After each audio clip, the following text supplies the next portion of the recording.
Charles Dickens. A Christmas Carol. Chapter 1. Marley's Ghost.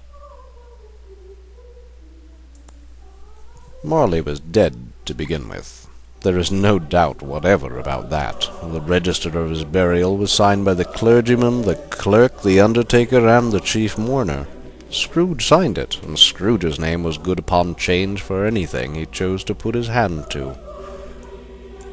Old Marley was as dead as a doornail. Mind, I don't mean to say that I know of my own knowledge what there is particularly dead about a doornail. I might have been inclined myself to regard a coffin-nail as the deadest piece of ironmongery in the trade, but the wisdom of our ancestors is in the simile, and my unhallowed hands shall not disturb it, or the country's done for. You will therefore allow me to repeat emphatically that Marley was dead as a doornail.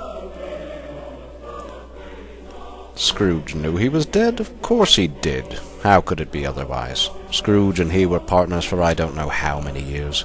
Scrooge was his sole executor, his sole administrator, his sole assign, his sole residuary legatee, his sole friend, his sole mourner. There is no doubt whatever that Marley was dead. This must be distinctly understood, or nothing wonderful can come of the story I am about to relate. Scrooge never painted out old Marley's name, however. There it stood, years afterwards, above the warehouse door, Scrooge and Marley. The firm was known as Scrooge and Marley. Sometimes people new to the business called Scrooge, and sometimes Marley. He answered to both names. It was all the same to him.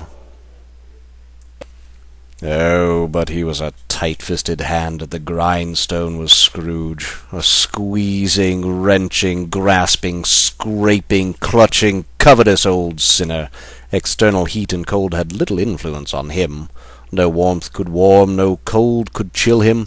No wind that blew was bitterer than he, no falling snow was more intent upon its purpose, no pelting rain less open to entreaty. Nobody ever stopped him in the street to say, with gladsome looks, "My dear Scrooge, how are you? When will you come to see me?"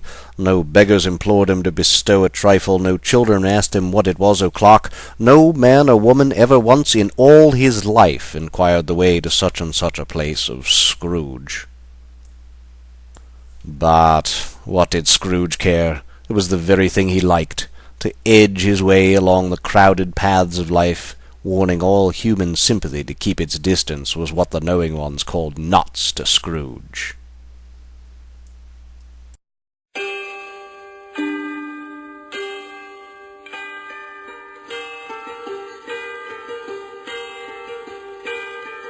Hark how the bells, sweet silver bells, all seem to say, throw cares away, Christmas is here, bringing good cheer to young and old.